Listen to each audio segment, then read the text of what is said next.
Hi healthy viewers, welcome to our channel. నేను మీ doctor అంజలి. ఈరోజు మనం బ్రెస్ట్ టిష్యూ మీద మాట్లాడదామండి. ఎందుకంటే బ్రెస్ట్ టిష్యూ ఏదైతే ఉంటుందో మామూలుగా అయితే బ్రెస్ట్ ఫ్యాట్తో ఫామ్ అయి ఉంటుంది. ఓన్లీ ఫ్యాట్ ఒక్కటే కాదండి, గ్లాండులర్ టిష్యూస్ ఉంటాయి, డక్ట్స్ ఉంటాయి. ఇంకా ఈ బ్రెస్ట్ని సపోర్ట్ చేయడానికి ఈ లోపల అంతా టిష్యూస్ అంతా సపోర్ట్ చేయడానికి కనెక్టివ్ టిష్యూస్ ఉంటాయండి.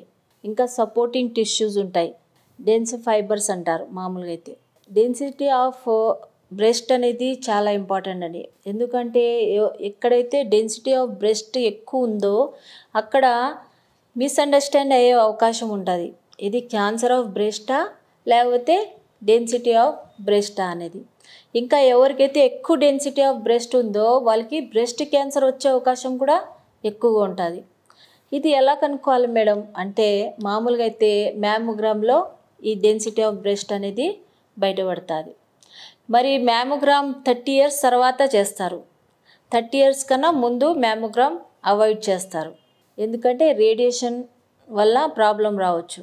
మరి మీ ఇంట్లో ఎవరికైనా ప్రాబ్లం ఉంది అంటే, ఎవరైనా డయాగ్నోస్ అయినారు బ్రెస్ట్ క్యాన్సర్తో, అప్పుడు మేమేమైనా జాగ్రత్తలు తీసుకోవాలా అంటే, మామూలుగా అయితే వాళ్ళకి ఎప్పుడైతే డయాగ్నోస్ చేసినారో వాళ్ళు డయాగ్నోసిస్ కన్నా ఒక 10 years బిఫోర్ మీరు ఖచ్చితంగా బ్రెస్ట్ ఎగ్జామినేషన్ అనేది చేసుకోవాలి, మ్యామోగ్రామ్ చేయించుకోవాలి. డెన్సిటీ ఆఫ్ బ్రెస్ట్ ఎవరిదైతే ఎక్కువ ఉందో మామూలుగా అయితే వాళ్ళు ఖచ్చితంగా మళ్ళీ ఎంఆర్ఐ ఆఫ్ బ్రెస్ట్ చేయించాలి. ఇంకా ఈ స్కాన్ కూడా చేయించుకోవాలండి.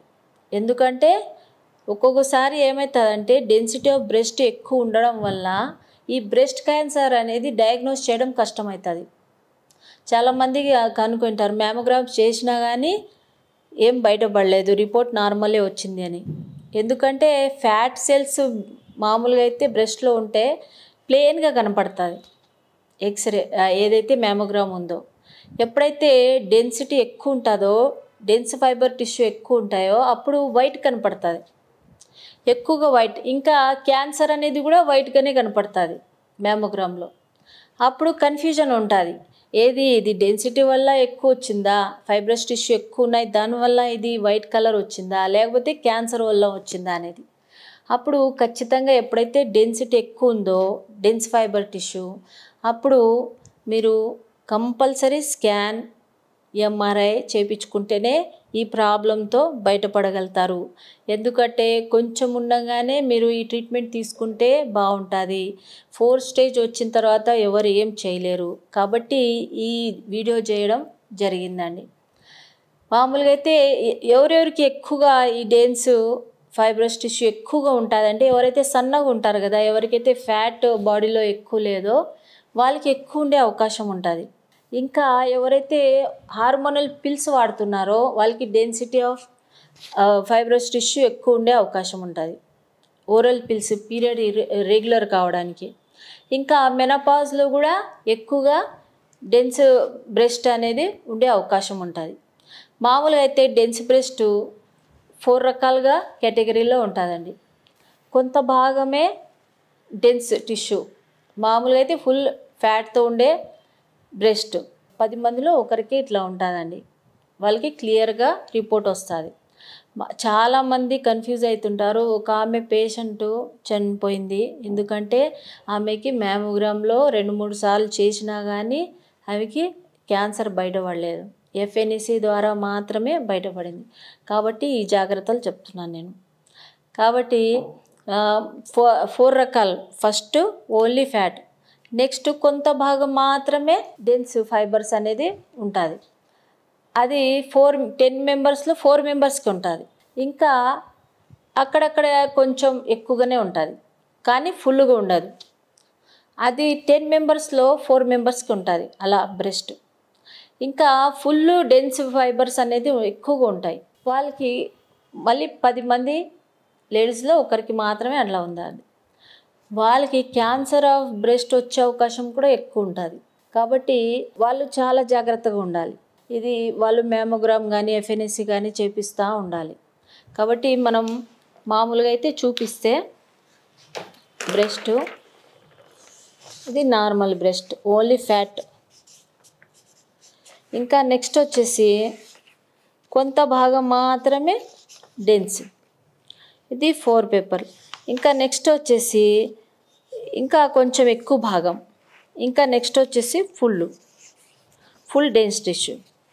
కాబట్టి ఇట్లా పార్ట్లో డివైడ్ అయి ఉంటుందండి మామూలుగా అయితే బ్రెస్ట్ టిష్యూస్. కాబట్టి ఇవన్నీ జాగ్రత్తలు మీరు తీసుకోవాలి కంపల్సరీ. ఈ జాగ్రత్తలు తీసుకుంటూ ఇంకా హార్మోన్స్ అనేది ఎక్కువగా మీరు వాడుతున్నారు, ఇంకా హార్మోనల్ ట్యాబ్లెట్స్ వాడుతున్నారంటే ఇంకా ఎక్కువ డెన్స్ టిష్యూ అనేది ఫామ్ అయ్యే అవకాశం ఉంటుంది. కాబట్టి సన్నగా ఉండేటి వాళ్ళు కొంచెమన్నా ఫ్యాట్ అనేది బాడీకి ఉండాలి. వాళ్ళు ఇంకా ఎక్కువ మామూలుగా అయితే చాలామంది అనోరెక్సియా అంటే వాళ్ళు డైట్ మెయింటైన్ చేయాలని చెప్పి ఎప్పుడైతే వాళ్ళు ఉంటారో వాళ్ళకి కంపల్సరీ డెన్స్ ఫైబర్ ఎక్కువ అయ్యే అవకాశం ఉంటుంది. అంటే వాళ్ళు ఫ్యాట్ అనేది మొత్తం పూర్తిగా మానేస్తారు. బాడీకి ఫ్యాట్ అనేది కూడా ఇంపార్టెంట్. టోటల్ నిల్ ఫ్యాట్తో ఉండకూడదు, బ్యాలెన్స్డ్ డైట్ తీసుకోవాలి. 60% కార్బోహైడ్రేట్ ఉండాలి, 20% ప్రోటీన్స్ ఉండాలి, 16% ఫ్యాట్ అనేది ఉండాలి బాడీకి. కాబట్టి ఎవరైతే రెగ్యులర్గా ఎక్సర్సైజ్ చేస్తున్నారో, ఎవరైతే బ్యాలెన్స్డ్ డైట్ తీసుకుంటున్నారో, ఎవరికైతే మంచి స్లీప్ ఉందో వాళ్ళకి ఈ టిష్యూస్ అనేది చేంజెస్ అనేది ఎక్కువగా ఉండదు. మీరు కంపల్సరీ రెగ్యులర్గా మంత్లీ చెకప్ అనేది ఖచ్చితంగా ఉండాలి. బ్రెస్ట్ అనేది ఎగ్జామినేషన్. ఈ డెన్స్ ఫైబర్ మీకు డెన్స్ టిష్యూ ఏదైతే ఉందో మీకు నార్మల్గా బయటపడదు, అయినా కానీ మీకు నార్మల్గా చెక్కింగ్ అప్పుడే మీరు ఈ 3 ఫింగర్స్ ఎప్పుడైతే మీరు చెక్ చేస్తారో బ్రెస్ట్ని రౌండ్గా సర్క్యులర్ మోషన్లో, అప్పుడు కూడా కొంచెం హార్డ్నెస్ అనేది ఉంటుంది. కాబట్టి మీరు మంత్లీ ఖచ్చితంగా బ్రెస్ట్ ఎగ్జామినేషన్ చేసుకోవాలి. ఏదైనా లంప్స్ ఉన్నాయంటే, ఏదైనా హార్డ్నెస్ ఉందంటే మీరు ఖచ్చితంగా చెకప్కి అనేది వెళ్ళాలి. కాబట్టి ఎక్కువ ఓవర్ కూడా డైట్ మెయింటైన్ చేయకుండా బ్యాలెన్స్డ్ డైట్కి వెళ్తే మీరు బాగుంటుందండి, అప్పుడు హెల్తీగా ఉంటారు. ఎప్పుడైనా జెనెటిక్గా ఉందంటే చాలా జాగ్రత్తగా ఉండాలి మీరు. ఇవన్నీ పాయింట్స్ కూడా చాలా ఇంపార్టెంట్ అండి. ఈ వీడియో కానీ నచ్చితే లైక్ చేయండి, షేర్ చేయండి, సబ్స్క్రైబ్ చేయండి.